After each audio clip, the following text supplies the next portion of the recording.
Hello tout le monde, j'espère que vous allez bien. On se retrouve aujourd'hui avec une nouvelle vidéo différente de celles qui apparaissent d'habitude dans le fil d'actualité. Mais aujourd'hui, j'ai décidé de répondre à toutes vos questions. Alors, c'est parti. Pour me présenter, je m'appelle Gwendoline, j'ai 25 ans, je suis née le 3 juillet 1994. Et oui, je vois la 26e arriver dans pas très longtemps.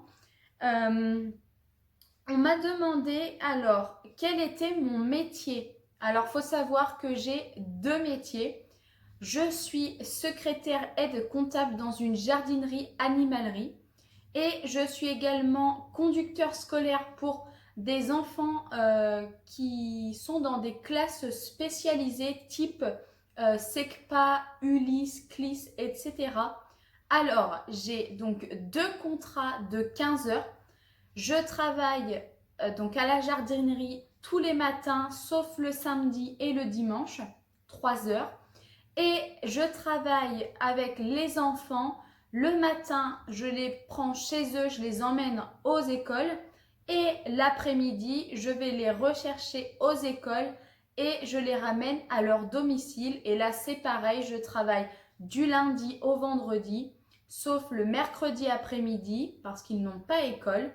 Dans ma région, enfin dans mon département et vraiment dans la ville où est-ce que je les transporte, il y a école le mercredi. Donc en fait, je vais les chercher le matin et je les récupère le mercredi midi.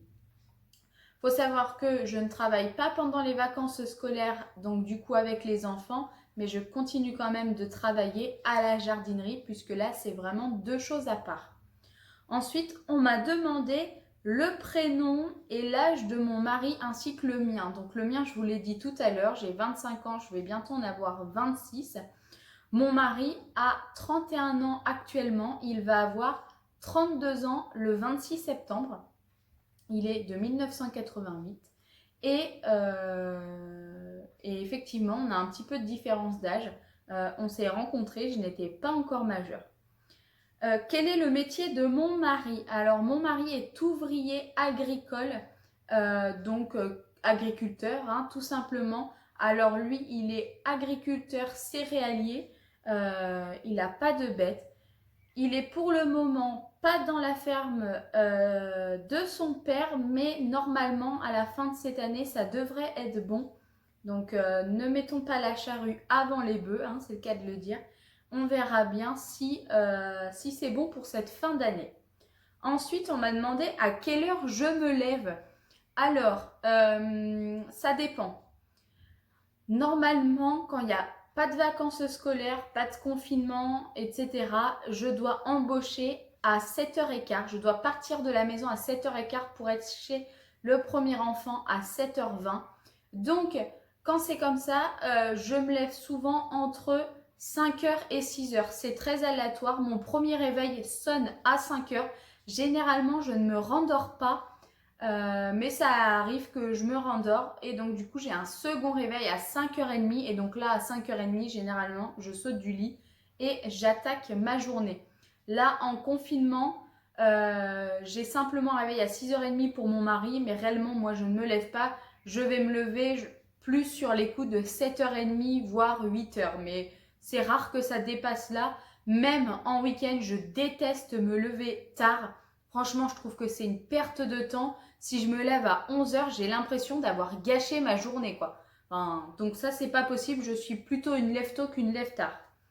Ensuite, on m'a demandé mes passions, mes hobbies ou mes loisirs. Alors, j'ai pas de réelle passion, mais j'aime beaucoup la moto. Grâce à mon mari, c'est lui qui m'a fait découvrir ça lorsque nous nous sommes rencontrés. J'ai depuis passé mon permis moto. Alors, j'ai d'abord passé la catégorie A2. C'était les nouveaux permis, on va dire, il y a bientôt 6 ans, si je ne me trompe pas, ça devait être en 2014, en septembre 2014.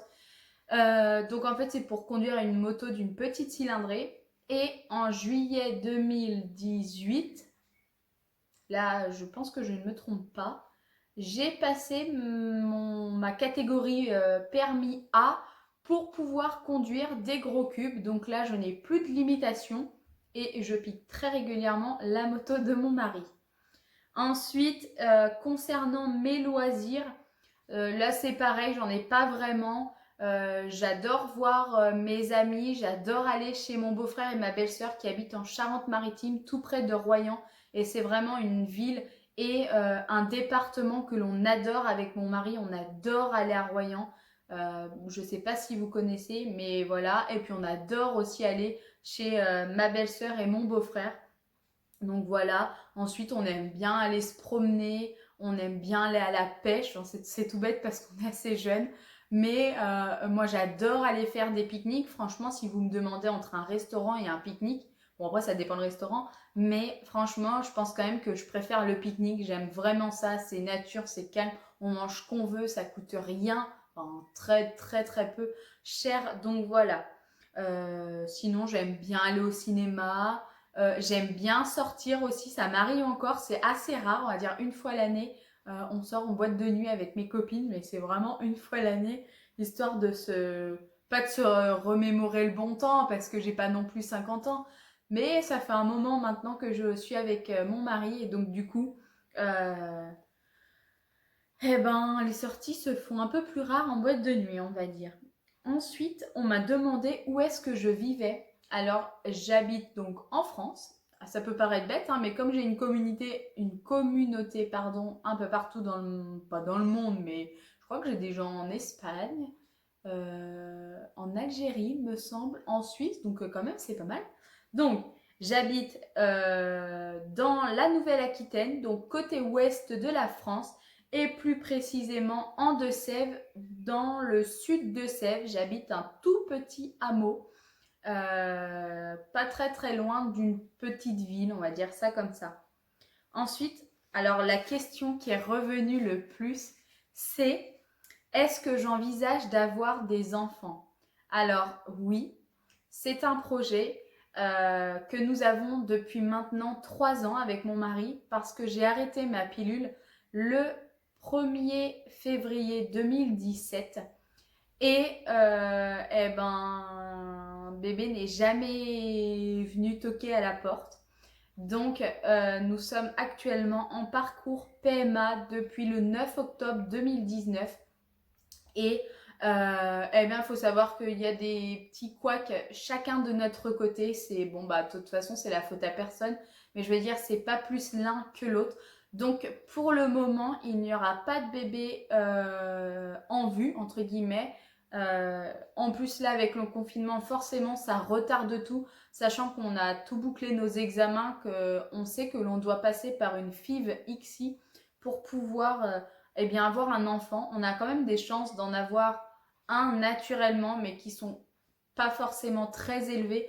Donc, faut savoir que ça m'a énormément pris la tête. J'en ai beaucoup parlé, j'en ai pleuré, etc. J'en ai fait des tests d'ovulation, des tests de grossesse, calculer ma température, noter tous mes rapports, etc. Franchement, ça fait 2 mois maintenant. J'ai lâché prise, mais alors quand je vous dis lâcher prise, c'est qu'on n'en parle même plus. C'est que maintenant, je me dis que je suis entre de bonnes mains. Alors, je suis en surpoids, de toute façon, ça se voit, hein, clairement. Et pour réellement pouvoir commencer les traitements, pour éviter un maximum de risques, je dois perdre un certain nombre de kilos. Alors, c'est pas ouf, je dois en perdre 10. J'en ai déjà perdu 15, mais il souhaiterait que j'en perde 10 supplémentaires. Donc, du coup, eh ben voilà pourquoi également ça retarde le processus. Et puis bah, là, avec le corona, autant dire que les centres sont fermés. Donc, ça me laisse encore un peu plus de temps pour essayer de perdre ces fameux 10 kilos. Ensuite, on m'a demandé pourquoi j'ai eu envie de faire des vidéos. Alors, c'est très bête. Je regarde énormément de vidéos sur YouTube. Je passe énormément de temps sur YouTube. Mes vidéos sont, enfin celles que je regarde sont très ciblées sur l'organisation, le ménage, les retours de course, peut-être un petit peu de décoration, un petit peu de make-up, de beauté, etc. Et je me suis dit, en fait, comme j'ai qu'un 30 heures semaine, j'ai énormément de temps libre. Et il faut savoir que mon mari me dit toujours que je ne sais pas m'occuper, et c'est vrai. Quand il n'est pas là, je ne sais pas m'occuper. Hein, je vais cuisiner, je vais faire mon ménage, des trucs comme ça. mais je peux passer 2-3 heures, on va dire, à tourner en rond, à pas réellement savoir quoi faire, à part être sur mon portable, regarder la télé. En plus, je suis pas jeux vidéo, etc. Donc voilà, l'idée m'est venue à force de voir, etc. J'ai d'abord ouvert ma page Instagram. Ça marchait plus trop, enfin pas trop mal, on va dire. J'ai eu quelques abonnés assez rapidement, des bons retours, etc. Alors je me suis dit, bon bah allez, tu sais pas, je me lance. Alors au début, je l'ai pas dit à mon mari, pas que j'avais honte, mais je le connais et je savais qu'il allait me dire oh bah ça sert à rien. Alors au début il m'a dit ah bah c'est que tu crois faire fortune avec YouTube, tu penses arrêter ton travail. Enfin tout de suite il est monté dans les pas dans les tours mais je sais pas ce qui lui a passé par la tête. Et je lui ai dit que non, pour moi c'était simplement un passe-temps, que ça passerait pas sur notre vie de couple ni sur la maison, et puis que ça serait forcément que bénéfique pour la maison, puisque moi sur ma chaîne j'ai envie de vous parler de mes astuces ménage, de mon quotidien de ménage, de rangement, de mon organisation, et donc forcément tout ce que je vais filmer en vidéo pendant que je range, je vais pas remettre le bazar juste après, hein, ça c'est hors de question. Donc voilà, là il a vu que ça me prenait pas mal de temps, que j'en étais vachement contente. Il est même super étonné. Il me dit mais comment ça se fait que t'arrives à... Enfin qu'il y a autant de monde qui aime regarder des vidéos de ménage. Il dit pour moi il n'y a rien de passionnant. Donc voilà, après on a chacun nos affaires. D'ailleurs il y croyait pas hein, quand je lui ai dit que ça y est j'avais mes 1000 abonnés. Non mais enfin limite si je lui avais pas collé le téléphone devant le nez il m'aurait pas cru quoi. Donc il était super content. Et donc maintenant on en parle. Alors il regarde pas du tout mes vidéos.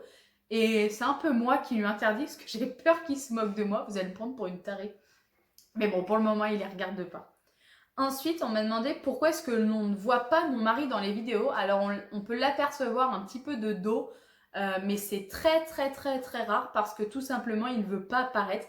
Et donc, du coup, je ne veux pas lui imposer. Et puis, j'ai aussi envie de garder un peu mon intimité, de préserver aussi un peu mes proches. Parce que là, quand même, j'ai 1000 abonnés. Je me dis que ça se trouve, si ça venait à encore plus se développer, alors je ne demande pas être connue, pas du tout. Moi, j'ai juste envie de faire ce qui me fait plaisir. Mais je veux pas qu'on m'interpelle dans la rue avec mon mari. Je veux pas qu'on lui envoie des messages. Enfin, parce qu'en fait, YouTube, c'est bien et pas bien, quoi. Enfin, je veux dire, j'ai des super commentaires, des super retours, même en message privé sur Instagram, mais j'ai toujours quand même un ou deux commentaires, pas pour te descendre, mais quand on te dit des trucs qui font pas forcément plaisir, j'ai pas non plus envie que ça le touche lui. Donc voilà, c'est pour ça qu'il n'apparaît pas dans mes vidéos. Je suis pas sûre qu'il apparaîtra prochainement non plus et dans d'autres vidéos. De toute façon, je ne le forcerai pas. Ensuite, on m'a demandé comment est-ce que j'ai connu mon mari. Alors, c'est tout simple. Nous nous sommes rencontrés sur Internet via la plateforme Skyblog fin février, voire tout début mars 2011. Ah, ça date, quand on dit ça, ça fait 9 ans, quoi. Non, mais vous vous rendez compte?